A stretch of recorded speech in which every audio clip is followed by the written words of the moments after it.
patiently waiting for the Dharma request software to boot up.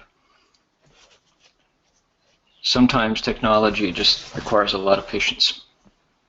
Dharma Master, do you want us to wait with the Dharma request? Yeah, if you notice at the bottom of the screen, our Dharma request protocol is there's ready. Just pardon me. Pardon me. Michael's on standby. Okay, Michael, we'll get you ready in 1 second here.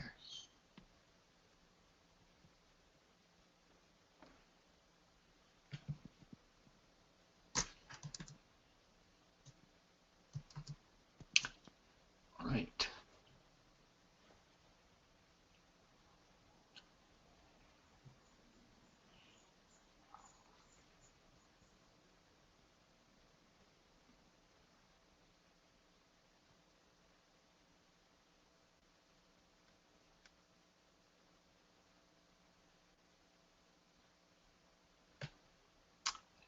Patience, patience. Gotta have patience. By a Macintosh. There we go. I was already happily here 10 minutes ago congratulating myself for being early and ready, and then the camera didn't come on, and... You have been made the presenter. Ah, thank you. There we go. Yes. Now we're ready. Documents. Keynote slideshows. Ah, here we go.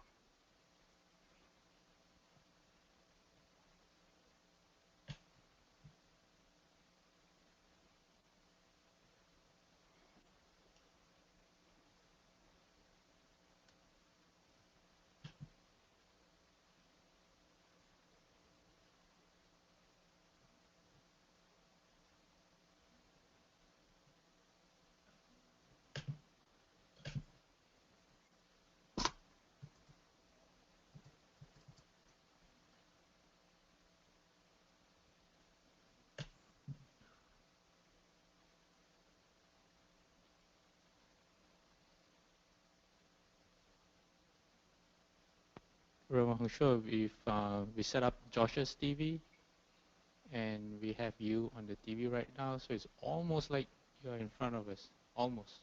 Really? Am I human size, or too big or too small? Yeah, you're actually life size. A bit. Life size. Right now you're leaning forward a bit, so it's. I am. Okay. Yeah. That's too small. Perfect. Yeah. Nice. Okay, good. What's going on here, folks, is we're 6 minutes late getting started because I had to reboot my computer and everything is going very slowly. Let's see here. Why don't we go ahead and you all know the drill, and we'll ask Michael to take the incense and do the request, and then you all rely on the protocol in front of you, and I'll rely on my memory, and we'll get the show on the road. Okay, Michael, you want to begin?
清大的三层，唯识法会即一切众生，心专妙，找到我们如何了生脱此离苦得乐，速证无生。Will the Sangha with great virtue, out of compassion,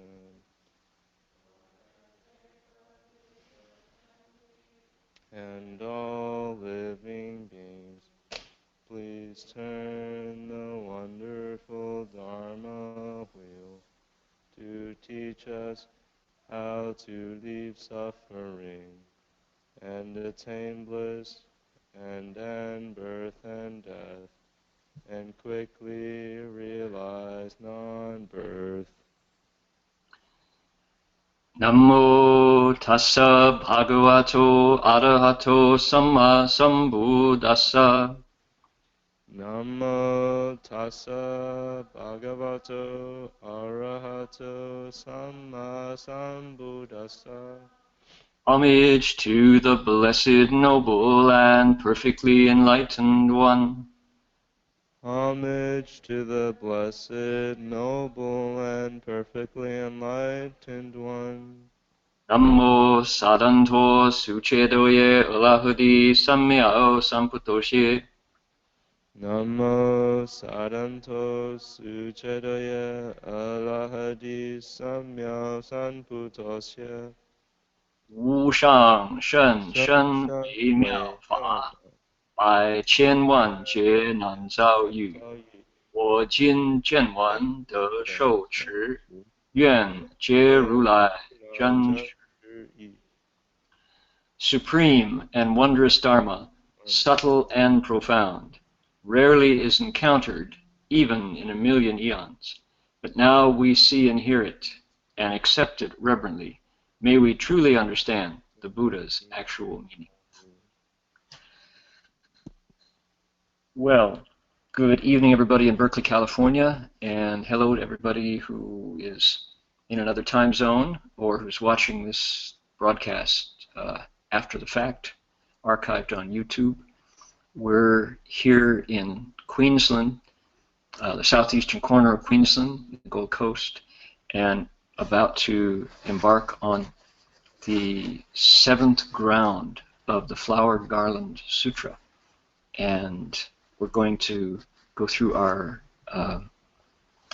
custom, little ritual of invoking the Buddhas and the Bodhisattvas who spoke the sutra.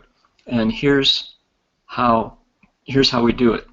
This is a title of the sutra and a praise of the sutra. It says Namo, so I return to, I find my refuge in. That's what Namo, Namaha in Sanskrit. Those two words there. We're going to do that, and then Da Fang Guangfo Huayan Jing is the name of the sutra.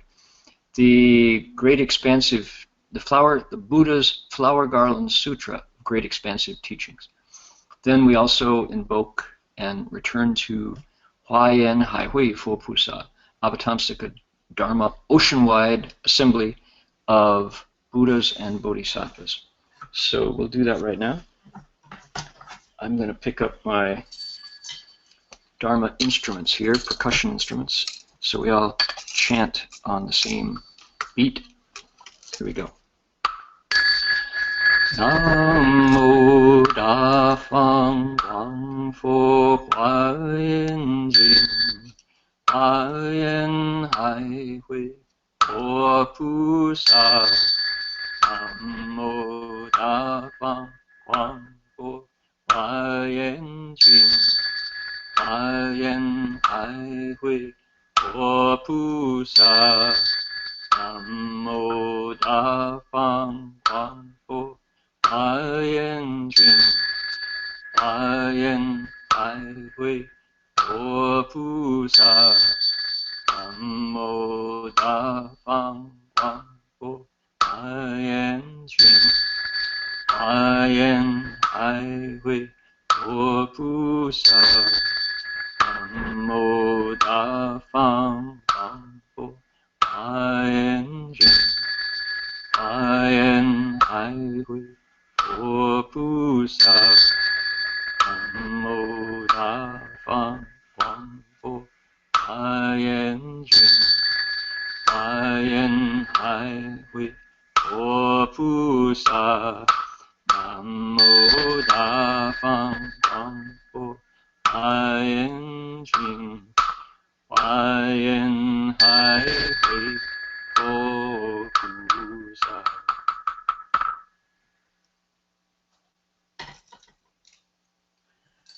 So today, where I am, it's Sunday, February 28th. Where many of you are, it's Saturday, February 27th. So we want to recognize all of the Piscean types, which monasteries are chock full of, by the way. Traditionally everywhere, that's true.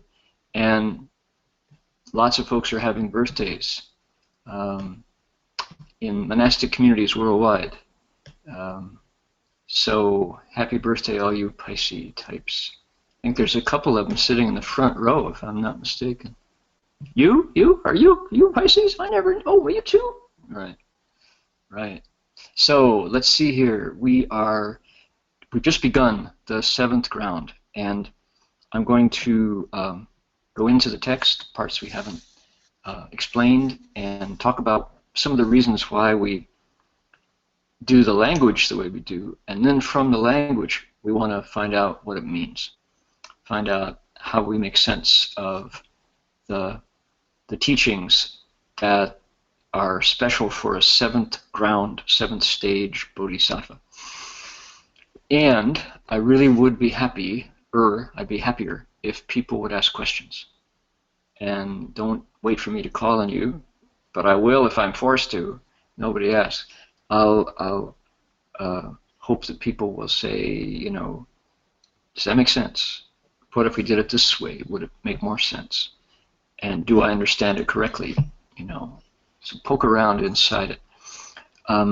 We had a lecture here last night, and we looked around the room, and discovered that we had people there from 5 countries and 2 languages, but probably if we had included Hakka and Hokkien, we'd probably have 4 languages. There wasn't any Vietnamese speakers last night, but anyway, lots of different backgrounds. And most importantly was approach to Dharma for the purposes of the lecture. For the folks who were there, usually they got what they could out of what they heard, so no particular pressure. For the person who's lecturing, huge pressure.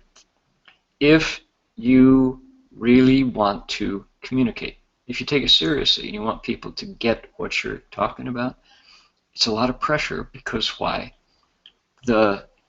This group over here understands the Dharma with these conditions and parameters, and this group over here understands the Dharma with these conditions, and in between there's goodwill, but not a lot of mutual understanding in terms of the subtleties we're talking about. Simple things like, what's the role of the Buddha? Who's the Buddha? And that depends a lot on what your parents showed you about the Buddha. How did they establish a relationship with the founder of this religious community? More to the point, last night was, what's the role of the monk?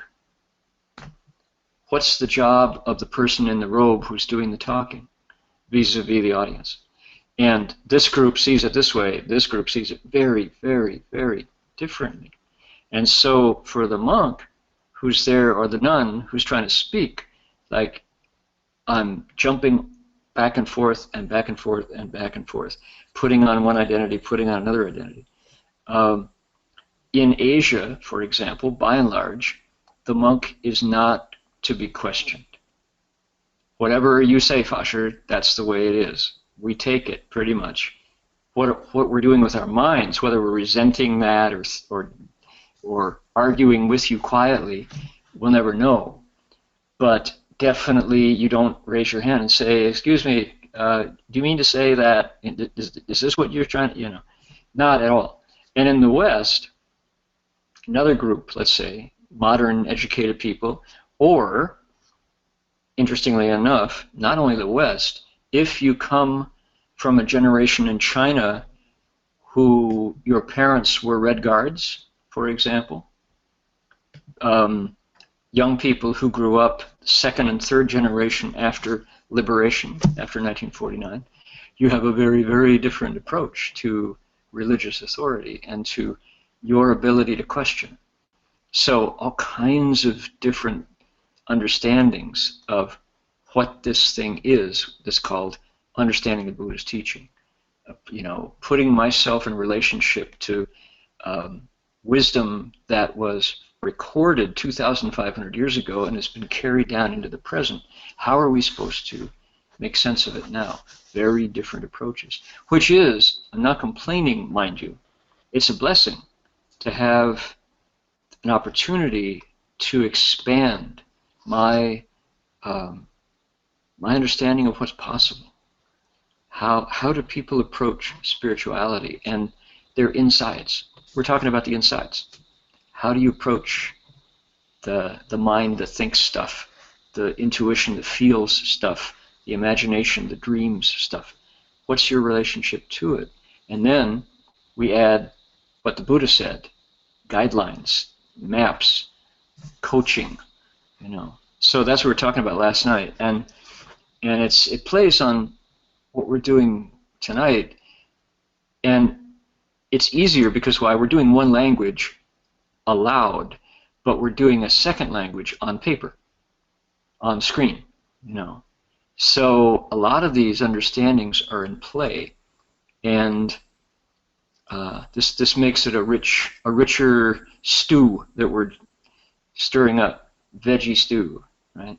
It's got lots of nutrition in it, but these are some of the ingredients in there. Okay, enough of that. I want to share more because 2 days from now I'll be in front of 30 20-year-olds. My first class at Bond University. I'm stepping into my role as college professor this week for the next 6 weeks, and those are folks who have had no exposure prior to coming to Australia 7 weeks ago.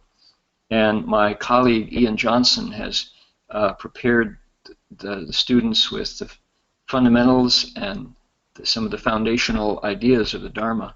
I'm going to hit them with Mahayana ideas, and we'll see. We'll see if my experiences proves true. If it's a pattern, a percentage of the young people will light up, and they've been looking for ways of thinking about their lives like this. Another group will be kind of prodded, but only a little bit is let in because it's too different, it's too disruptive to what they're shaping about their minds and their lives. And a certain group will go, click, I'm interested in my phone, thank you very much. So we'll see, we'll see. I'm looking forward to it, a little nervous as always, because I can't be a monk in that room. I have to be a scholar, and it's very different, again, a different role of authority and the expert, you know, the one who's supposed to know. So, okay, that's a little bit of context here. Let us look at our text right now, and we are, okay, let's go for, right, I think if I recall, we talked about adorning last time, zhuangyan. So I think, miafan nao yan, I think we're on, starting here. And if we already lectured on it, we'll just do it again, by golly. let's make it bigger so everybody can see the text here. There we go. Yes, yes, yes. Okay, starting right here. So I'm going to put my palms together and we'll look at the text and then see if we can understand it. 随毕竟机灭诸烦恼厌，而能为一切众生起灭贪嗔痴烦恼厌. It continues on down here. Okay, over to the English. Here we go. Although he has ultimately extinguished the fires of afflictions, nonetheless, for the sake of all sentient beings, he sets about quelling the fires of the afflictions of greed, anger, and stupidity. Who is he? And this could easily be she. It's not at all gender specific here. The Bodhisattva, the hypothetical hero for whom this chapter is a handbook, it's an instruction manual, is already ended his own birth and death. All right, so this is somebody who's been successful in their own cultivation, and at any point they could just stop. They could just retire and quit. But the key to why a bodhisattva is compassion. And the compassion comes from actual experience. This bodhisattva sees the connection between himself, herself, and everyone else. The ego, the skin, the limits of the body are not limiting him or her the way they used to before he woke up. This bodhisattva woke up and he sees that we're connected. There's nowhere that we're not touching each other invisibly in the mind, through the, in the air, through the mind, and through physically through the earth, air, fire, and water that makes up our bodies. What's the difference? Well, he's proven to himself that there is none, and then he's transformed consciousness into wisdom. And once he gets past himself, he immediately realizes, oh, that suffering that came to me because of my confusion, they're feeling it too. I've already awakened to it. I have extinguished the fires of afflictions, meaning greed doesn't work for him the way it used to anymore. Anger and delusion doesn't confuse him anymore. But the people to whom he is related, whom he cares about, still feel the fire of afflictions. And it's like burning. It's like burning. Last time you were really angry, it's like a fire. You start to sweat, you turn white, you turn green, you turn black, you turn red. Changes. Why? An emotion. An emotion is burning you. Okay? That's anger. But greed is like a slow fire. It's a kind of coals. It just won't go away. You really want it. But you can wait, but you still want it. And you get it and you still want it. That's greed. So it's like a fire. Different kinds of fire.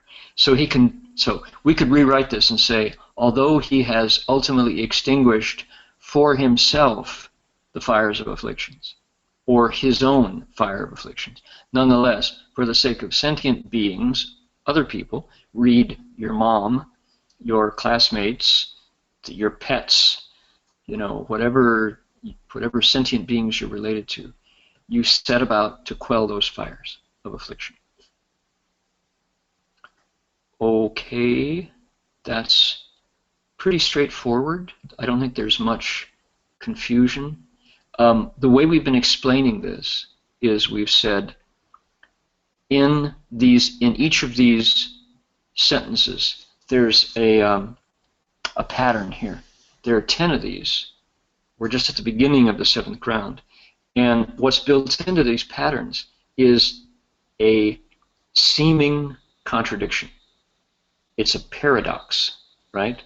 It's like something that cancels something else out, but because the Bodhisattva has 2 levels of truth operating, so for him, this paradox is functioning happily at both levels at once. for the Bodhisattva, he has ultimate truth and provisional truth, temporary truth. And in the ultimate level, there are no contradictions. Nothing is real.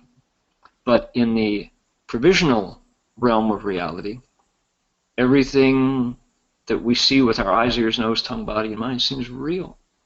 It's really confusing. It's really frustrating. It's really infuriating. It's really delightful. And that's where we live, right? Bodhisattva has already transformed the me in there, that based on the self was going, I like this, I hate that, that's more of that, no, I don't want that at all. I go for that, but I reject that. That self in there has now been changed. He's experienced it to be temporary, learned construction, right? He's deconstructed it, and now he can see that side, so he identifies with beings, but he lives now in the realm of ultimate truth, where they say all dharmas are pingdang. They're all the same. They're all impartially neutral. So he can go back and forth. That's what's different now about the Bodhisattva. So these are set up like an apparent contradiction. Here, try another one. Let's see how it works here. Longer one, it's a big long one, but the images are consistent. Here we go. 随之诸法如幻如梦如影如想如焰如化如水中月如镜中香自性无二而随心作业无量之别. Okay, that's a long one, right? Here it is.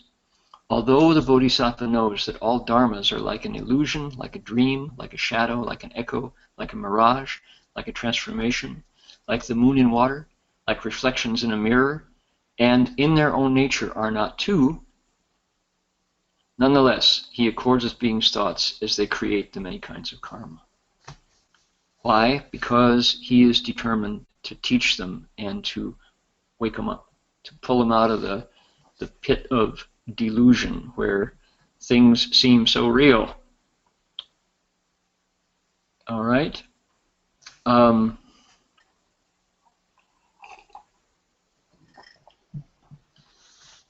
had this, one of the images that stayed with me from childhood, I still have as fresh today as when I first saw it, and it was sadness, an image of sadness. We were at, I believe it was the Toledo Zoo. It might have been the zoo, and a young girl who was not with me. She was not in my, it wasn't my sister. I didn't know her. She was just another zoo goer, another zoo patron, had gotten an ice cream cone, and she was so thrilled with her ice cream cone, and then the ice cream scoop just plopped out of the cone, plop on the ground, and she was holding the empty cone in her hands and just, and it was so sad because just an instant before she was like, oh, you know, so happy, and then plop. For some reason it wasn't firmly into the cone or something, but there it was on the ground, and she's not going to lick it off the ground. She was holding the empty cone, and her joy in a finger snap turned to grief, you know. And I was 8 or 9 years old, but I remember seeing that and feeling it so keenly because she was heartbroken. She was probably 8 years old too, maybe even younger. But her joy turned to sadness in an instant, and it was all in the anticipated pleasure of the ice cream suddenly taken away. And I can still, just as plain as if it were happening beside me, see the tears and feel her grief, you know.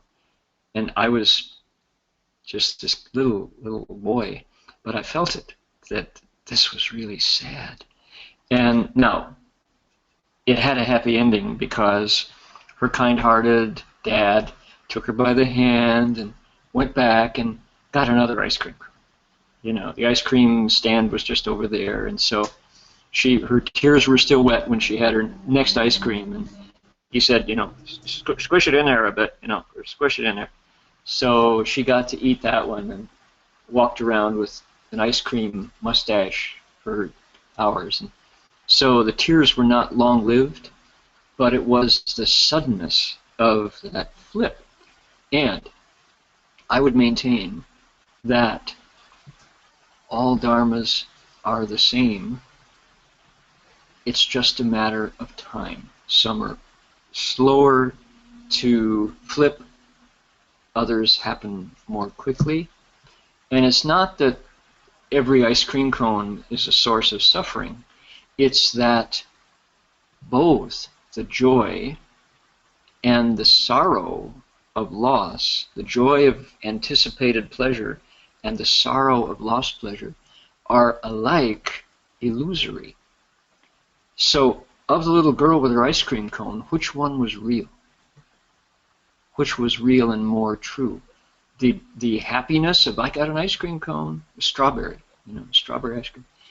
Was that real and she's joyful? Or the tears and the wailing when she dropped it, was that real?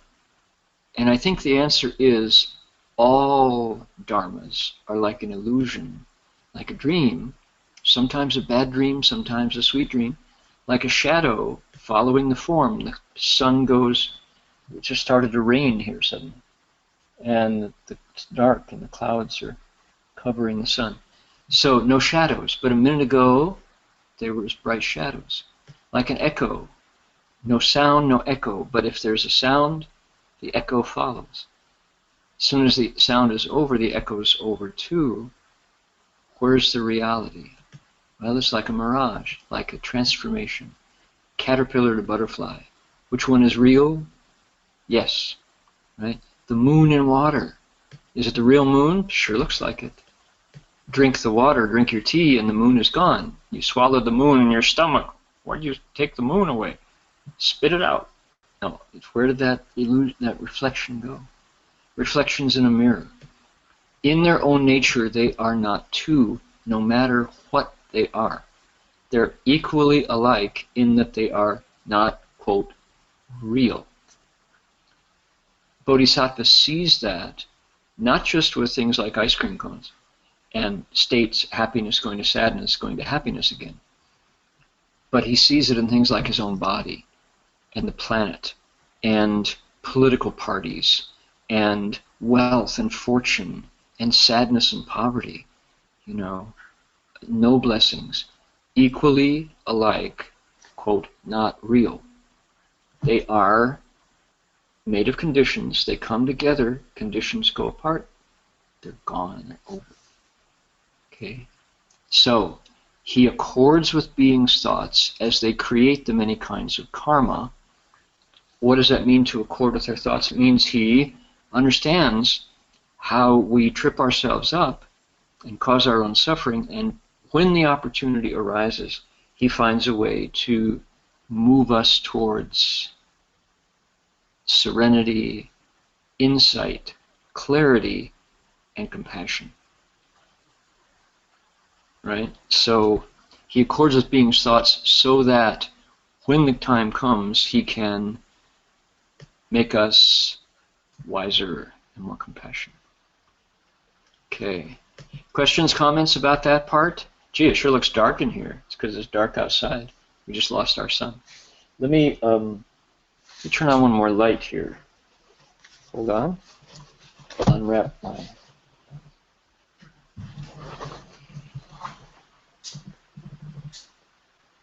There we go. A one-man recording studio here. Broadcasting studio. One monk broadcasting studio. Okay. No questions, comments? Anybody online? We have a faithful volunteer who will happily transmit your online question to everybody so we can use our wisdom to consider it. Right? I didn't mention that list we just looked at. Anybody recognize where we might have run into that list before? Illusions, dreams, shadows, echoes, mirages, transformations. Reverend Heng Sure, is it the Vajra Sutra, the Diamond Sutra? Vajra Sutra, the Diamond Sutra, correct. Yep. The famous you know how that one goes. There's a, it's part of the Prajnaparamita literature, and it's a medium length. It's actually a shorter side, because there's Prajnaparamita sutras that go 500,000 lines. So the Vajra, the Diamond Sutra, is brief, and yet the Dharma, the teachings there are the same, and it's the teaching of emptiness. And they say, if anybody can quote, pass on, teach, share, explain, illustrate, translate, even as much as a 4-line verse out of the Vajra Sutra, many, many, many inconceivable blessings and benefits come your way, because it's hard to meet. And so there's strong teachings in the Vajra Sutra about the good stuff that comes to people who share this Dharma, who can explain emptiness to people. Because if we actually see it and embody it, the pain doesn't hurt as much, and the pleasure doesn't confuse. The pleasure doesn't go away. It's not unpleasure. It's not that pleasure is bad. It's that we don't get drunk on it. We keep the middle, and when the big suffering comes, we don't get carried away by it. We keep the middle. Because why? We've had access to the teachings on the ultimate emptiness of all things that are conditioned, that come together. So we're looking for a 4-character verse from the Vajra Sutra so that we can share it with our colleagues, our siblings, our friends online and on Facebook and on Twitter. And probably the best one is the one we just saw. Let's see. 一切有为法，如梦幻泡影，如露亦如电，影作五十观，如是观. How did I do? All these blessings coming towards me now? Did you all get it? Okay, we're done. See you all next. No, let's see. So, 一切有为法, all dharmas made of conditions are like 如梦, 如幻, 如泡, 如影. Just like this. Every word is used here. So, 如梦, 如幻, 如幻, 如泡. The pao is not here. The bubble on the foam. The Vajra Sutra has bubble on the foam. Avatamsaka doesn't have that one. 如梦, 如幻, 如泡, 如影, that one, shadow. 如露, dewdrop, also no dewdrop here. 亦如电, and electricity, lightning. So, lightning is not here. Dewdrop is not here, and bubble on the foam is not here. Instead, the Avatamsaka has echo, flames, and moon in the water, and image in a mirror. So slightly different, but identical Dharma. And then the Vajra continues by saying, 应作如是观. We should contemplate them that way. Now, it's important, I think, to say, if we're going to be explaining this, that somebody who has a really logical, pragmatic, down-to-earth, hands-on kind of attitude is going to go, you can't. This is a lot of baloney if you're saying that everything in the world is just like a dream. He said, no, it's not. I just ate lunch, and I overate, and my stomach is going gurgle, gurgle, gurgle. I can really feel it. What do you mean? I just had dinner. It's 7:30, 8 o'clock at night. Yeah, that doesn't make sense. I don't believe you when you say it's all like a dream. I know when I'm dreaming, and I'm not dreaming right now. Right, that's true.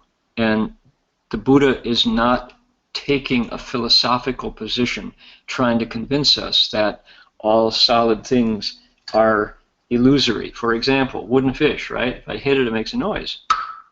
Okay, I heard that, right? Definitely a noise. So how is he saying that, and why should we take it seriously? It's that when we touch these sutras, we're in the part of our Avatamsaka Sutra that is talking about what? Prajna wisdom. It started with the last ground, the 6th ground. We're already into the transcendent wisdom part, what it does is it shows us a vision through the Buddha's eyes. When we get to prajna wisdom, we get to see the way the Buddha sees. Why? This is a Buddhist sutra. The Buddha is talking about what he sees and what the Bodhisattva sees at this level of accomplishment. We're not there. You have to be able to sit still through a lot of pain in your feet and your knees and your back and between your eyebrows before you can get to this state. Anyone can, but this is not a beginner's state. That's why I have never explained the Diamond Sutra after many decades of explaining sutras. I've never tried, you've never heard the Diamond Sutra at Berkeley Monastery or at ITI from me. Because why? I'm not there yet. I'm not able to do that. And I really like to lecture on states that at least I have a clue about. But in order to understand the Dharma door of emptiness, it's good to have that samadhi under your belt. And so that's why this is a little challenging. The Buddha is not setting up a philosophical position saying, you didn't really hear the wooden fish sound. No, that's not his point. He's saying, from the point of view of somebody whose mind has integrated wisdom, instead of cutting up in discriminating, right? Not smaller pieces, but put it all back together into a single piece because of his clarity and samadhi. From that person's point of view, there is no difference between the sound of a wooden fish and the collapse of a planet, the Big Bang. You know, it's all one flowing together of pieces of conditions and coming apart. So that's emptiness. Okay. Some people go, "Whoa, that's so neat. I see it everywhere." Other people go, "How can you say those things? You're just laughable." You know. So if you don't, it takes a certain turn of mind to be able to look at these two realities at the same time. A little bit schizophrenic, yeah, if you're looking at, you know, pathology of the mind, but it's not. It's the mind. There's nothing unhealthy. There's nothing sick about this mind. It's healthier than it's ever been before, but it is functioning at a brand new level of potentiality. Moore's Law, all you geeky types, right? Moore's Law, what about Moore's Law? Moore's Law says, and I think it's been sped up by now, but G.E. Moore said, every 18 months we will duplicate the amount of transistors that we can put on the very same piece of silicon. Every 18 months our computing power will double. That's Moore's Law. And it was true. So how many of us used, you know, think of your modem, like 8 baud modems, and then 16 baud modems, and then, beep, beep, beep, beep. Oh, I'm online, you know, and you have to go through, we had to wait, and there was no such thing as streaming video. Now the little gadget in your pocket or your handbag can watch an entire movie, because the old 18 baud dial-up modems progressed and progressed because of Moore's Law. We didn't know it just 10 years ago, 12 years ago. Where's it going to be from 12 years from now? Start calculating. You can figure it out. So is that a sickness of technology? No, we discovered it, right? So how can we be so naive as to assume that something we can create in silicon doesn't already exist in carbon? But we haven't discovered it yet. Hydrocarbons, the human body. Okay, so that's my argument when people say this is nonsense. You know, how can one mind see emptiness and at the same time understand that the duality is still true for everybody else? Well, because the Buddha is not selling sutras, right? The Buddha is not hoping that you'll give him a review on Amazon.com. The Buddha is describing what he experienced and leaving a paper trail so that those of us who are moved by it can follow. So, okay, there we go. Further, moving on here. Anybody wants to make a comment? 阿弥陀佛法师 Before we move, yes, before we move on, I have the question about the last sentence of the 随心作业无量次别. So from the translation here, the 心 refer to the being, the sentient being's thoughts, right. Not the bodhisattva's thoughts. Why? And also, I don't know how to render the 次别 here. So 2 questions. Okay, we brought this up last week and we assigned it as homework and said we'd like to think it over. How do the votes go down? Is it the bodhisattvas, different thoughts, or living beings, different thoughts? YC had an opinion last time. Yuhan had an opinion. Alice had an opinion. What do you think, Yuhan? 而随心作业无量区别. What do you think there? Whose deeds are being accorded with? What would you say? My first, when I laid my eyes on this line, the first instinct came to me is the bodhisattva's mind. But, okay. But I don't know how to translate the following sentence. If I translate as, so this bodhisattva thinks he knows everything is like illusion, mirage. So he can he can create any karmas, like, with equanimity. But not correct, not so right either. So I don't know how to. Okay. Yeah. All right. Anybody want to chip in here and repeat what we said last time? Hey. Yeah. Last week I was suggested that 随心作业 should be the subject should be bodhisattva, not the living beings. Yes. Then now I look at the translation, the English. I think it's very smart because 随心作业 could be living being because the living being, that's what they do. 随心作业 follow their karma. So the bodhisattva to cross over the living being, he definitely have to do it in that way too. So you use accord with being's thought. I think it's very smart. So no duplicate copy of the file will be saved. I'm sorry, 1 second here. My computer is rudely interrupting you. So Alice, give me 1 second here. We're going to find out. Everybody's going to find out what we're talking about. And I'm glad that you admit that you would allow another interpretation that, let's see here, there we go. And I think I have the answer to an answer that will satisfy. 1 second here. Here's the English. Okay, we're in business. Here we go. What does this all mean? Here we go. All right. So the question is, let's see. We'll bring it. There we go. That's about the right size. We got 2 different fonts here. Let's try again.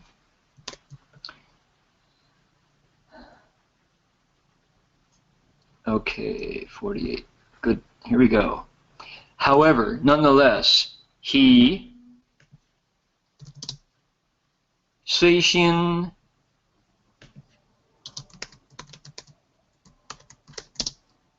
the bodhisattva, he, she, 随 follows, accords with, whose shin, as they do things in their limitless distinctions, in their limitless variety. Right? The point of this, and why I translated it that way, is that we're talking about expedient wisdom. That's 方便智慧. That's what's at stake here. That's our 7th paramita. This is the paramita of expedience. 方便智慧. Hold on here. We'll get it.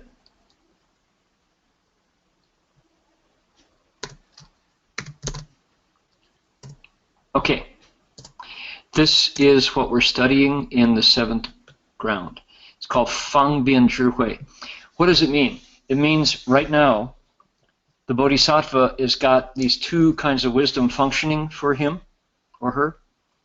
They really do see things in two different ways. One way is they see it through living beings' eyes, so they know what's at stake. They know what hurts. They know what delights. They want them to get to where they are already, which is beyond those discriminations, and to a place of serenity beyond dualities. And to do that takes a lot of teaching. How do they teach? They teach with 方便智慧, which is to say they know what we like and don't like, and they're able to use that skillfully to kind of move us, entice us, push us, lead us into a place we couldn't get on our own, past our boundaries. Okay? So you think about Master Xuanhua, our teacher, Shifu, and most of my Chinese friends, probably they've gotten used to me, but I know in China, if I had said Master Xuanhua, people would have gone, you can't call your teacher by his name like that. How could you do that?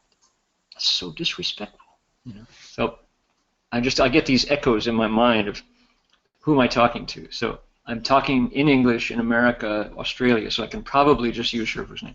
If I was in China, I would have to, I'm always shifting my hats depending on the audience. You'd have to say Shangren or Shangxuan Xiahua or 我老和尚 or something like that. Okay, not important. So when Shifu would teach this way, if you were a layperson, you had not committed to him, even if you had a guo name. If you were a refuge disciple, he couldn't use much leverage on you because you hadn't fully joined his team. If you were a monk or a nun who had given your life to the Sangha and taken those precepts and all, you were his. And he would teach you with strength, like, oh man. And to see a really skillful bodhisattva teaching at this level, when he can use his fangbian, his expedience, is breathtaking. Because it's theater on one hand, it's psychology on another hand, and if you have a third hand, it's human engineering all at once. And Shifu would get in your face and scold with fire like a dragon coming out, and then in the blink of an eye, he'd be talking to somebody else and just zidzai, and at ease, and all the fire's gone out, and the dragon's turned into a kitty cat. And then he would, turn to somebody else and give an intellectual analysis of a political candidate. And it was the same teacher, the same period of time, just minutes, and yet the modality and the skill and the energy of the teaching would be distinctly different in each person. He was responding, he was what? 随心作业无量之别. He was according with being's thoughts as they go out and create their many kinds of karma. He's getting involved in the teachings, but it's all smoke and mirrors. If you know the idiom, right? It's Shifu. That's the genius of it, because you could never see the dimensions of it, but Master Hua's teaching of disciples or strangers, realtors on the street, you know, car salesmen. Shifu would teach them too, or pigeons that, you know, he could feed them in his hands.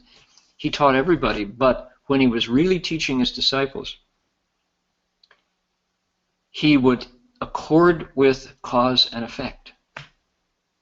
This is where it gets really amazing and magical, because Shifu would be, I mean, I don't see these realms, I don't dare pretend that I do, but you knew that somehow Shifu was never ever overstepping cause and effect. He wouldn't tell you to do something, ever. But the pressure he would put, like I say, the smoke and mirrors, he would make a big noise over here, and you would get scared, you know, and go over there. And he'd come back, okay, oh, you moved over there? Okay, you know. And then, if that didn't work, he would, like, make this really, really, really sweet and entice you over here. And so you followed over there, and all on your own. And if you looked, like, what was that all about? It's all, you know. And I thought that was really, oh, that looks so good. And so this came into the discussion last night in our lecture here at Gold Coast. We're talking about bringing the Dharma out of its homeland into a new place. And so Shifu would say, don't follow me. Don't try to use my old Chinese methods in teaching people in your country. It will not work. You have to use every bit of your skills and knowledge of the culture in order to teach the Dharma in ways that people will understand. 作业, 随心作业, 无量区别, right? Core of beings' thoughts as they create karma. He says, for example, he would turn to me and say, Guozhan, he said, how come you have forgotten how to write a play? You're an actor, why don't you use all your skills? And I would go, Shifu, you want me to write a Buddhist play? And he would say, and don't forget your name, do not lie. You know, and it's like, oh, there it is. Oh, it sounds so great. Shifu's telling me I can write a play, and I have to be truer than true. How do you write fiction at all when it's fundamentally not true? How do you act a part, you know? And it was right in those two that the teaching and transforming happens, right? You're drawn towards it, but you're also kept from going too far. That's a skillful teacher. That's a really good teacher, because he knows the disciples' thoughts, and he's able to get in there and whatever it takes to get you to go past what you thought was possible into new territory. And that's why I think cultivation takes so long, because habits don't really change. There's a place in the Avatamsaka where it talks about desire yielding over eons. You actually transform desire over a period of eons of time. So I'm going to get enlightened this weekend. Yeah, just that thought. If you can stop that thought, you've already made progress. So not so easy, not so easy. But I think that's what it means here, that the teacher knows the thoughts of living beings, and he is able to use whatever it takes with his fangbian zhihui, his expedient wisdom, to get in. He doesn't step into their karma, because that's not the way it's done. He skillfully pushes them, teases them, blows them, confuses, whatever, so that they take that next step. All right. So now we're back where we started from last week. Here's where we go. Ready? Next one. Right here, this is the one. 随知一切国土犹如虚空，而能以清净妙行庄严佛土。Right? However you say that word. Here we go. Although he knows that all lands are like empty space, nonetheless he's able to use pure and wondrous practices to adorn Buddha lands. Well, adorn. We've been all over this word trying to make sense of it. For the time being, I think we'll use it. Do we, I was reading the Ten Commandments. No, take it back. I was reading the Baltimore Catechism. Anybody who's a past Catholic will shudder when they hear about that. Baltimore Catechism is, let's see here. Hey, right there, popped right up, by golly. This is Education for Young Catholics.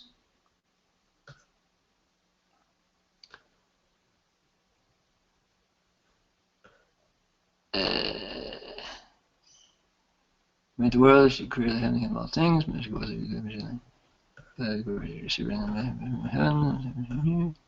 That's not there.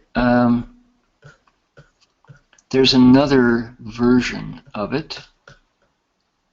Okay, this is what young Catholics were taught in their, here it is, right there, in their religious education, their religious formation. Right, here it is. Who made you? God made me. Why did God make you? God made me to know Him, love Him, and serve Him in this world, and to be happy with Him forever in the next.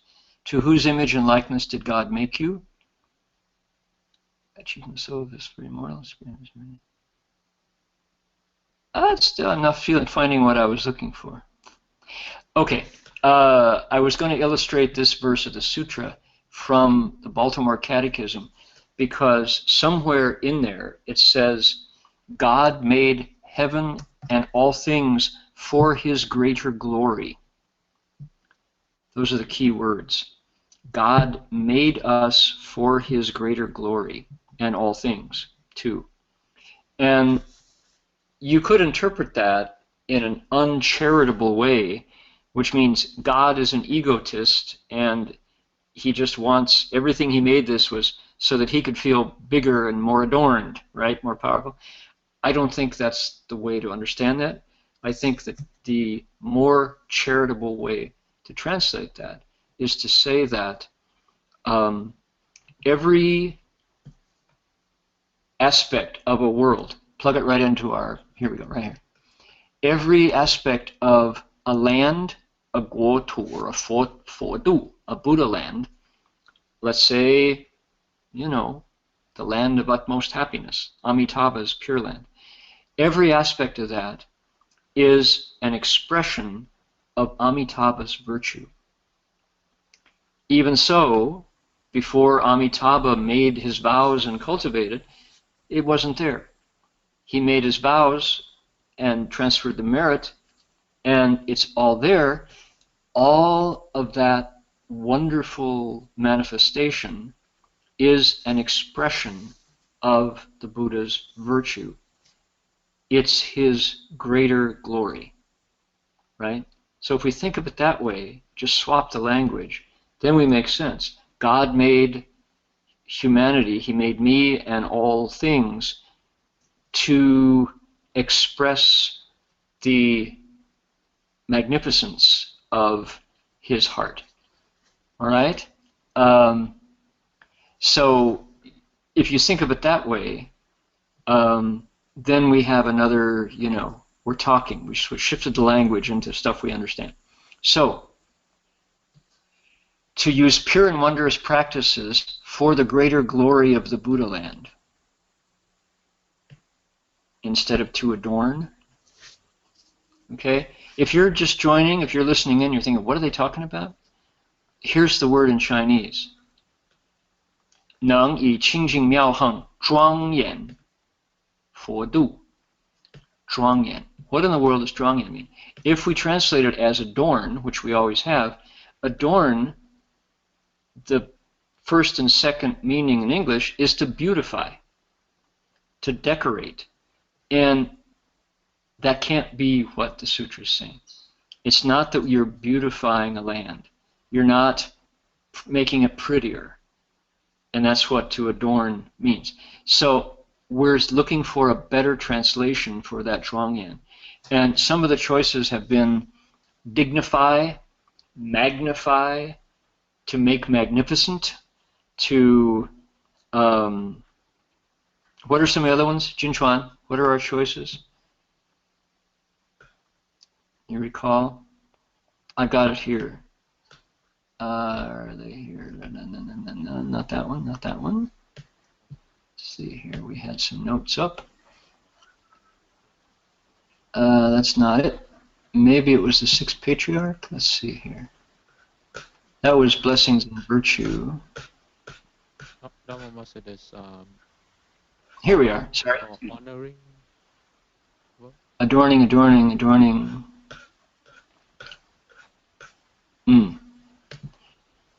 So what was it, Jin Hosher? In honor of, or in honor of? Honoring. Would that work?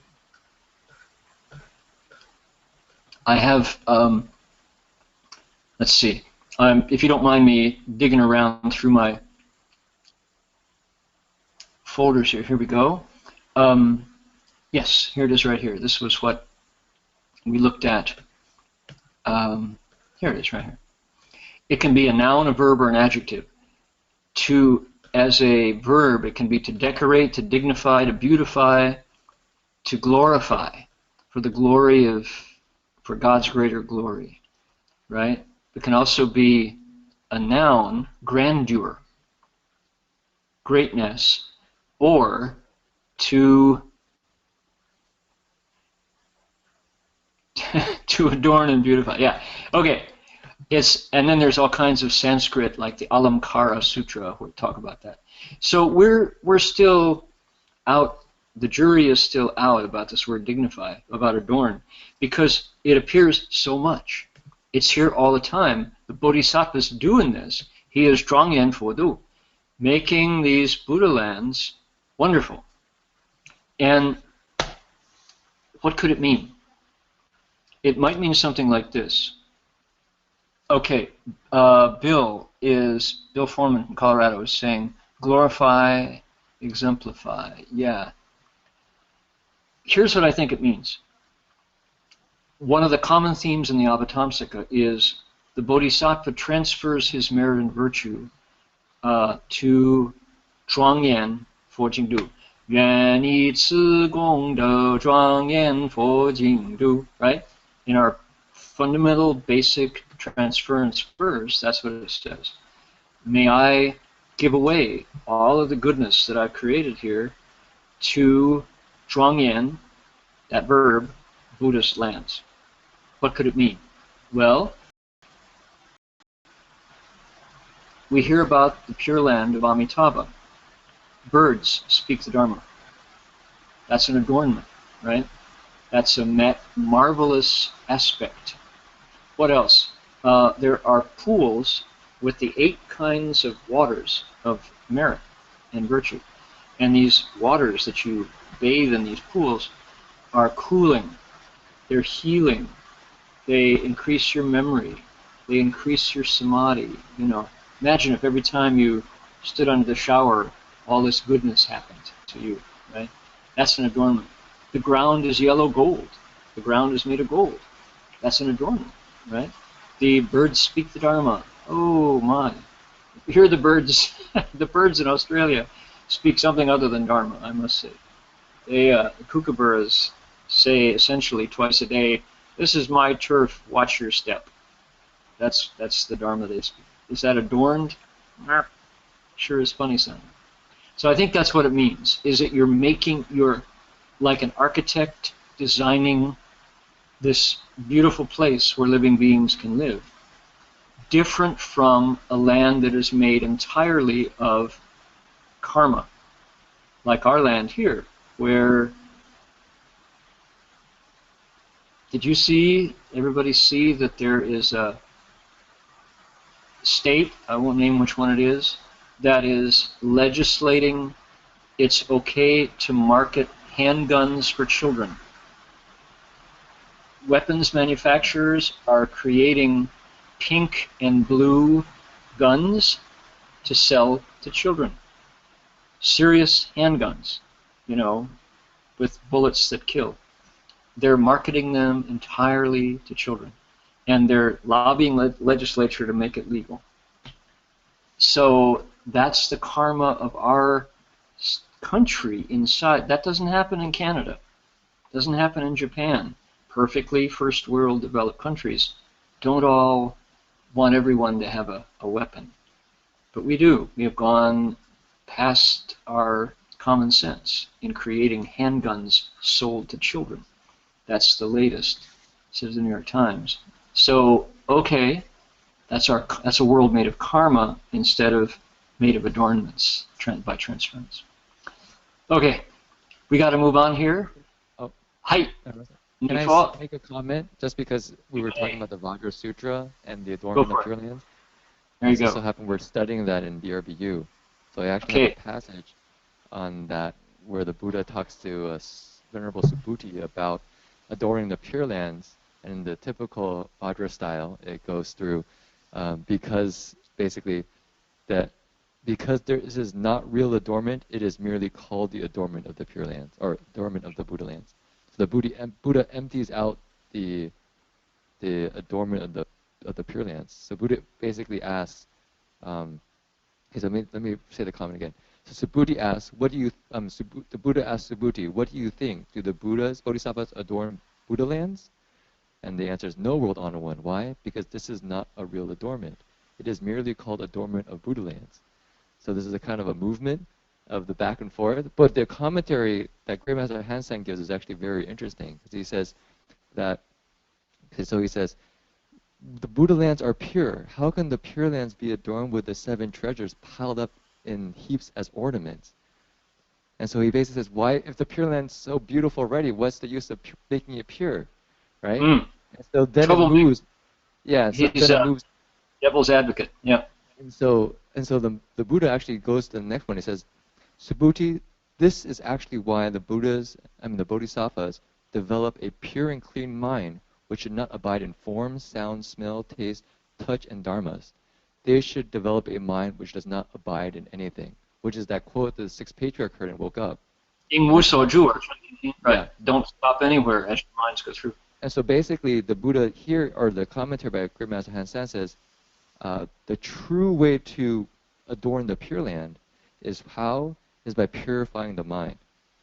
Because basically, he says, what living beings see around them are unclean lands adorned with evil karma and all kinds of suffering. In the pure Buddha lands, all impurities have been cleansed by the pure and clean mind. As all impurities have been swept away, these lands have automatically become pure. Therefore, this adornment consists solely of pure and clean minds. This kind of true adornment is not the same as the thought by the disciple. For this reason, it is said in the text that is not the real adornment. It's only just called adornment, because the true adornment is purifying your mind. So, anyways, I thought that was an interesting reference, particularly with this one being talking about emptiness. That basically, that the true purifying of the adorning the Pure Land is purifying the mind. Okay, yeah, that's interesting. And I want to point out that nothing is said there about transferring to adorning. The Avatamsaka is the Bodhisattva's handbook. It's how to walk the Bodhisattva path. So there's constant, zhuangyan fojingdu, transferring the merit and virtue to adorn the Buddha land. So purifying the mind is the first part of the job. But the next part is you have to take that pure mind and the work of purifying it and sharing it. Then you have a pure land along with a pure mind. So yeah, that's very interesting. And as you say, typical Vajra style, pointing out that names are not the reality. There is no adorning, it's only called adorning. So yeah, great. Okay, that's very helpful. Moving on here, we have 3 more paradoxes, 3 more sways here, and we're done. Okay, let's look at this one right here. Here we go. 随之诸佛法身本性无身，而以相好庄严其身. Another 庄严. Although he knows the basic nature of a Buddha's Dharma body has no physical existence. Nonetheless, he adorns his body with the hallmarks and characteristics. Okay, that's code language. If you don't get that right away, you're in good company. Don't worry. We need to decode it. All right? Regarding Master Hua's skillful teaching to disciples, is this the same as using skillful means, upaya? Correct. It's exactly that. That's what we're talking about, is upaya, 方便智慧. It's, now, I'm not claiming that Master Hua was a bodhisattva. He would scold me if I made that claim. But he certainly taught the way I understand bodhisattvas teach. And it was the speed with which he could shift out of one seemingly totally real state of mind where you were getting roasted for having made a mistake, and then suddenly be without any emotion flickering. You know, he was such a good actor. His transformations were so believable that you were scared to death as you were being roasted, and then to the person next to you, he was calm, peaceful, sweet, you know, and then to the third person, another flavor. Just boom, boom, boom, like that. And phony? Not phony. Every bit was genuine. But he was responding. I think when the teaching was over, Shifu would be just, you know, just a mirror. Nothing, nobody home. Until you needed teaching and then so yeah, that's upaya. Okay, decoding this line. He knows the basic nature of a Buddha's Dharma body. What in the world is the basic nature of a Buddha's Dharma body? Well, basic nature, difficult to translate. 本法身本性. 4 characters. Dharma body, fundamental nature. Wu Shen has no body. Okay, that is not nonsense. This is very meaningful, so stick with it here. He knows that the Buddha's Dharma body, at root, you get down to what it can't be changed any further, that's what we're talking about. What is the Buddha's Dharma body? You can't point to it, you can't name it, you can't find it, you can't weigh it, you can't buy it or sell it. It's everything that we experience. And the Chinese would say 成罗万象. Christians would say the kingdom of God. Hindus would say the oneness. Okay? So that's the Buddha's Dharma body. There's nowhere that it is not. It's that thing. Kind of the context that holds all in suspension, right? That's the Buddha's Dharma body. What is this fundamental nature? Wu Shen, no body. Paradox. So that Dharma body has nothing that you can touch, feel. Your senses don't work. And so what do you do in the face of something like that, where there's nothing there? What does a bodhisattva do? He's out there working hard to bring to his body this perfect perfection, this full perfection of a Mahaparusha, a Da Jiangfu, the great hero, who has 32 hallmarks and 80 subtle characteristics. To get to that state, which is the Buddhist, what's it called, reward body. First is the Fa Shen, this is the Bao Shen, 2 of the Buddha's 3 bodies. And we just heard about above, we heard about the Hua Shen, the transformation bodies. So, although he knows the Dharma body doesn't exist by any standard of measure, still he is there, slugging away in the trenches, cultivating day by day by day, so that his body appears with these 32 incredible hallmarks, 32 features. Can you all, if I lean forward, can you all see the Buddha on my altar here? Here is a feature, the Ushanisha on the head, The way the hair curls is a feature. Long, long earlobes is a feature. You know, if it was more traditional, it would be golden. That's a feature, you know, a hallmark. So all of those things come from the Bodhisattvas working very hard. So if you understand that there's nothing whatsoever there, you'd think, he would go, why work? It's so futile. But despite that reality, the Bodhisattva does not feel futile. He goes out and cultivates really hard. That's what Bodhisattvas do. Okay, next one. Here we go.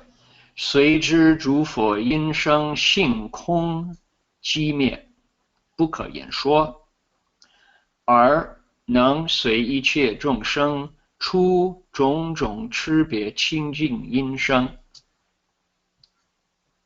Although he knows that the sound of Buddha's voices is by nature empty, are by nature empty, tranquil and inexpressible, he can nonetheless accord with every sentient being and bring forth various clear, pure vocal sounds. Okay, who is this aimed at? This is aimed at musicians of all kinds, from vocalists to pianists to, I think, even including banjo players, probably, although that's stretching it a bit. Accordion players we won't even ask, but this is to say the Bodhisattva is talking about sound. We're looking at the ear right now. The Buddha's voice is by nature, ultimately, when you pursue it to the end, empty. What's the Chinese here? Kong, let's see, Kong, Xing Kong Ji Mie. Its nature is Kong Ji Mie, empty, tranquil, and done, you could say. It's over. Tranquil and inexpressible. At the same time, the Bodhisattva talks and talks and talks, can accord with every sentient being and bring forth various clear, pure vocal sounds. Okay, I'm reminded of our Dharma family includes a pianist. People know Gwyneth Chun, and I shouldn't name her because that puts her on the spot. But when she was awarded the Xuanhua Foundation's Distinguished Humanitarian Award, in her explanation of and the book that was written about her life, she talked about playing, see if I can say it right, playing to a place that goes beyond the composition, playing music that goes beyond the composition, and then playing music that goes beyond music. I don't think I'm saying it quite right. To a place that enters the heart of every listener and does good things, does good deeds there, purifies, harmonizes, calms, or excites, energizes. And it was like a four-step process away from simply pressing the key so the hammer hits the strings in the piano and the sound comes forth. There's levels of making music, and I think that ability, that's beyond me. I don't understand that, but I can certainly appreciate that might be possible because I've been on the receiving end of that sound, and it does that to where it arises from hard work at the keyboard, as I'm assuming, guessing, but it goes, you have notes on paper, the composer's intent, you have the musician's fingers on the keyboard, or you could think, strings on a guitar or the bow with a violin, and you reproduce the composer's intent. If it's a sonata, a concerto, an etude, a nocturne, whatever it might be, you're playing every note that's on the paper. But then somehow you go beyond the music, go beyond the composition, into the realm of vibration, into sound, and then you transcend sound. And at this point, you've gotten to the realm where vibration and vibration are interacting with stillness. Okay, it's not just, oh, that's an etude. It's not, oh, that's pretty. There's creation happening. This is the power of creation, vibration and stillness, like that. Is it a wave, or is it a particle? You know, like light. And this is magical, right? Tranquil and inexpressible. And yet, everybody who hears that takes from it what they need, to a place where some people are in tears. You know, I've been part of those concerts where truck drivers are just, you know, they want to tell their life story, having heard this music, because it cracks something open. That's just amazing. And, you know, this is music as healing, music as powerful force of nature. So the Bodhisattva here in the sutra says, yeah, that's what I want to do, is understand that these are just, it's this, right?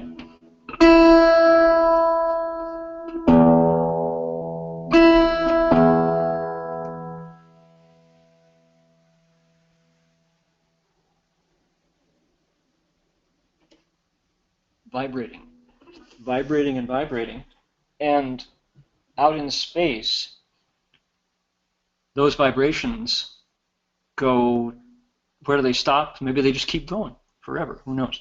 And yet, because of who we are, we hear it according to our needs and are nourished, we're excited, we're calmed, whatever we need.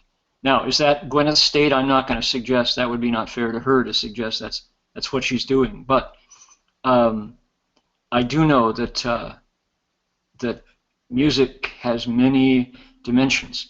Now, what the Bodhisattva is talking about here is speech. Okay, this is the voice. So a singer, without even having to use the device of an instrument, the strings on the violin box or the strings on a harp, set that aside and just go purely from the human instrument, and that's even more elemental. So this is what the Bodhisattva on the 7th ground can do. When we get up to the 9th ground, wait till we get there, language comes in. What's called Dharani, the power of Dharani. Okay, one more. How powerful. Here we go. Ready? 随随诸佛let's see, sorry. 随随诸佛了知三世为是意念，而随众生意解分别，以种种相、种种识、种种结数而修诸行. All right?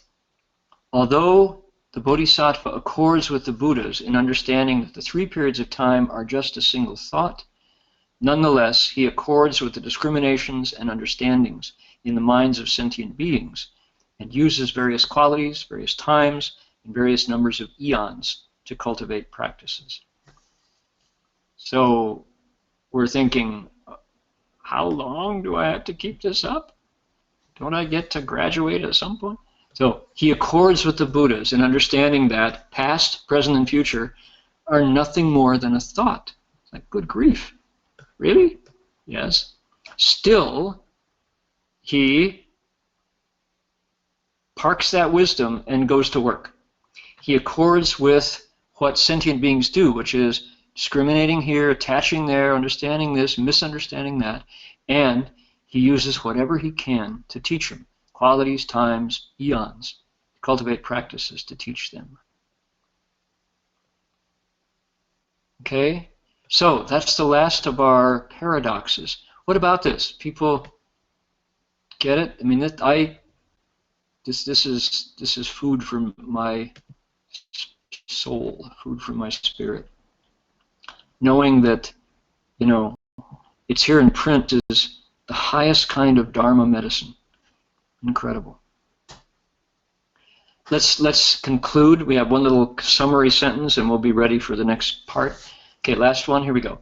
菩萨以如是十种方便慧，起书圣行，从第六地入第七地，入以此行常现在前，名为住第七圆行地。By means of these 10 modes of expedient wisdom, the Bodhisattva creates sublime practices, and from the 6th ground enters the 7th ground. Once she has done so, these practices constantly appear before him or her. This is called resting in the 7th ground, the stage of distinct travel. Notice I got rid of dwelling. I don't think that's the word we want to use. So he's resting here. 住第七地. Staying, stopping, inhabiting. All good here. 7th ground. Okay, we are ready for the next part of this chapter. Anybody got a comment or a question? Anything to add here?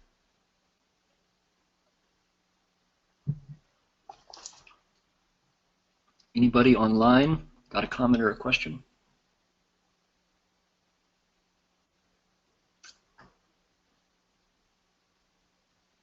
If not, we'll pick up next week. I think there are more people online than we have in person. I guess that's okay. That's a good thing. How is the TV working out instead of the big screen? What do you think? Let me ask everyone else. One thumbs up. Yes. Everyone, some of them are nodding. Yeah, I think it's. Right. Jin Trusher will send you. We took a photo, so Jin Trusher can email it to you so you can see what. Okay. See myself on the photo. That's good. Yeah. Michael says it's nice on his neck. Nice on his neck. Yeah. Instead of. Yeah. We were just offered a TV, and the person who offered this giant TV got a bigger TV. So that's nice that we've got this, option. And are you going to take it away in between, or you have to for ceremonies, right? Park it somewhere? Yeah, it's pretty huge. So we keep it in a room. Okay. You all know, don't you, that Master Zhengyan of Tzuji every day begins her day by turning her own Buddha hall into a broadcast studio.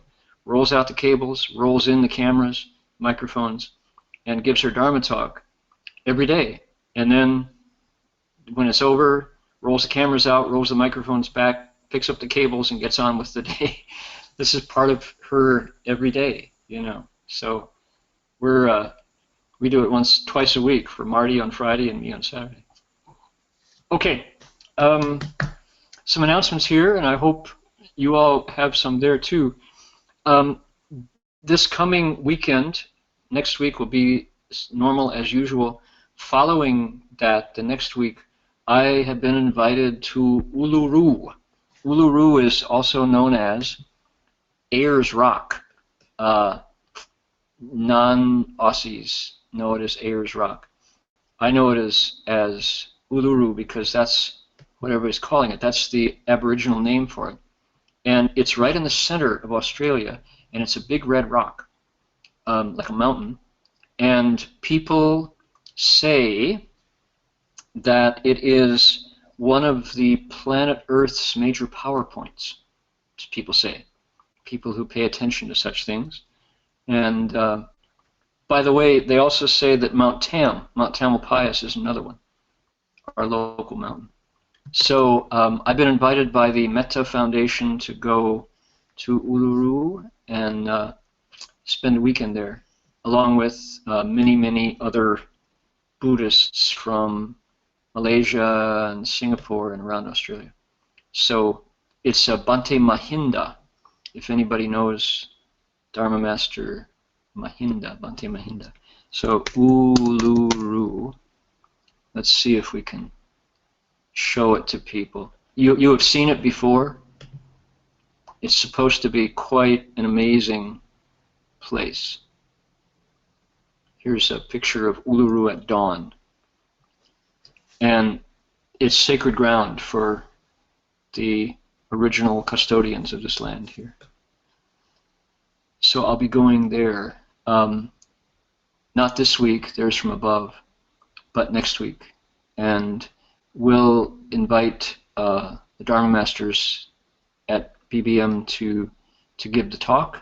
And then the following week, I will be in Melbourne. I've been invited by the folks there to go down for a weekend. These are my only 2 trips out of a long stay in Australia, not going to Singapore, not going to Malaysia this year. In country, I'll be traveling just these 2 weekends. So for 2 weeks back to back, I'm going to ask the BBM Sangha to do their lectures. We could try to do a connection, but I don't want to depend on other people's Wi-Fi. They're just too unreliable. So that's 2 weeks. Do you all have some announcements? Did we have something about the about Peggy Chio's program? Is that going to happen?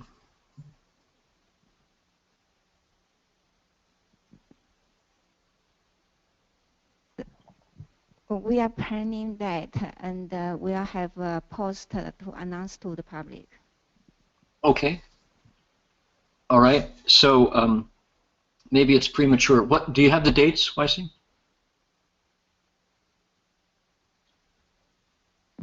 The dates temporarily set at March 12th and April 9th. That's the second Saturday of the month. Okay. Peggy Cho is one of our longtime Dharma friends. The Cho sisters and the whole family, actually, from Oakland, have been part of our community since 1993, before BBM was established. And they're among the original, earliest founders of Siching Youth. Annie and Peggy and Sandy, the 3 sisters, and Mrs. Cho and Jimmy, the brother and all. So Peggy has become quite an expert in diet and nutrition and cherishing life issues. And so she has offered to give some talks at BBM up to anybody who is interested in learning more about it. And I know she's very inspiring and brings a lot of passion and care to her studies. So we've invited her to give some talks in March in the dining room. Yes, okay. She said that will be a kind of cooking sharing. So cooking. We'll demonstrate to prepare dishes and then talking about the ingredients and all the other related issues. Nice. Okay, so there'll be a poster up and people can take a look. Peggy she's American Taiwanese, so she can answer questions in both Mandarin and English. Okay, next.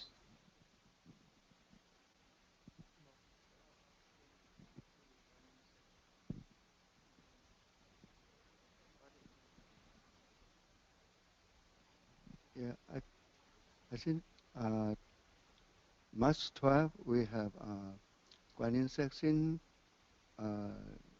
from 8 to 5. So I don't know why you pick the day up. I know you. We can discuss that later. Anyway, Okay. the poster is not out yet. Okay. Okay. Yeah, Jinchuan Shi, do we have any announcements from BBM?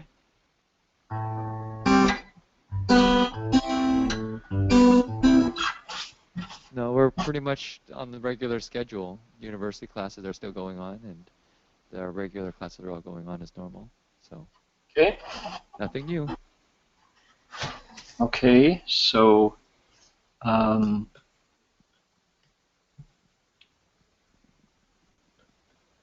we need to look at, see here. Is this, there's Peter. This is the daddy possum, and the this is Peter, and he's a tough guy. He's got lots of scars all over his body from, I think, fighting off other males, keeping them away from Pauline, his spouse or partner, and she has a baby who is just about ready to emerge. Here's Pauline. There's the wife. Peter Yes. is the one. He's one of them that you can pet and massage. Yes. Yes. In fact, I do. And you're right. You've all seen our intrepid Dharma master Jin He, who is giving possums massages. That's actually an X-rated monk video. So people look at that and go, "Ooh!" I've shown that to Aussie friends, and they go, "Now I've lived here my entire life. I've never seen anything like that before. That's outrageous," they say. And so yeah, he is definitely. He can be petted when he's eating. He doesn't mind. And last night I offered him a piece of apricot, and he just reaches out and takes it like this, very delicately. Pauline, because she's got this kid in her belly, in her pouch. These are marsupials, like kangaroos and like koalas, right? And her hormones have got her a little mixed up. She came running across the floor, Jin Husher, and sank her teeth into my toe. Luckily, I was wearing my heavy-toed shoes, which I just put on before I went outside. Otherwise, I would have had some big punctures. And it's because the light comes on, and notice these eyes, super sensitive eyes, blinded by our light, our porch light. And so she's smelling, and she can't really see very well. And so she took my toe as food and made a big chomp on my toe.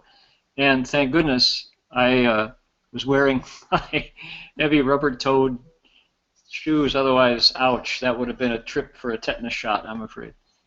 Anyway, so the baby is about to come out and emerge.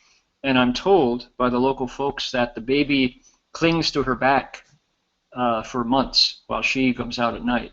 So if all goes well, we'll have a mom and baby photo session coming up before long. So that's the latest. I won't show you the spider pictures. They're just entirely too graphic. Let's see here. This is a good one. There he is. That's my knee. Our local personality. Okay. So, indeed, I didn't mention our Buddhist idiom for the time for this week, and the question that we raised last time was, what does it mean to take living beings across, right? Du zhongshan. We talked last week about the Bodhisattva's 4 vows. Even though living beings are numberless, without number, I vow to save them all. I vow to take them all across. Even though practices are infinite, even though afflictions are infinite, still I'm going to cut them off. Even though the Buddha's methods of practice are boundless in number, I'm going to learn them all. And even though the Buddha's path is the hardest accomplishment, I'm going to accomplish it. I'm going to do it. So those are paradoxes, and it's expressed that way. 终上无边誓愿度. Beings are infinite. You know what? I'm going to take them all across, even though they're infinite. So think about that. You think, well, how many bad habits do I have? I've got to change them all back to where they don't obstruct me or anyone else. Those are the living beings who I cross over. So, big challenge. But somehow it's noble, right? And the Avatamsaka gives it to merit. Anybody else got a comment? Let's see here. Okey-doke. I need to go dig up my dedication of merit file, which is in my music file. Hold on here. Here we go.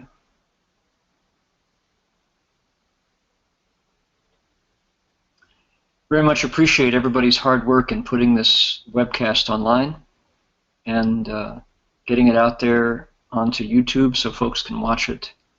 After, there's almost always, what are we up to? I think the most I've ever had is like 250 for of any one lecture. It's probably about the tops, I think. And kitty and puppy videos push into the millions of hits on YouTube. So maybe I should do more possum and kookaburra videos. We'll push our numbers up. You think? Okay, let's make a wish and send out the merit.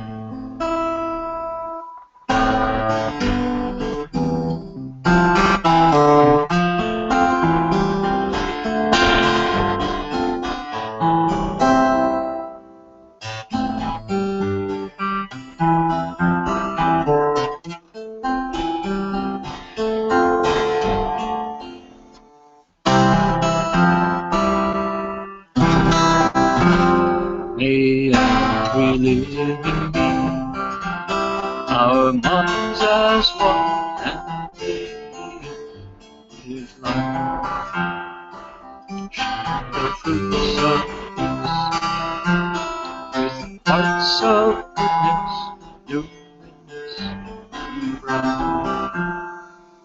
If people hear and see our hands and hearts can find in giving unity, may our minds awake to great compassion, wisdom, and to joy. May kindness find let all sorrow leave their feet and may this boundless light dispel the darkness of their endless night. Because our hearts are one, this world of pain turns into paradise. May all become compassion and one. May all become compassion and one.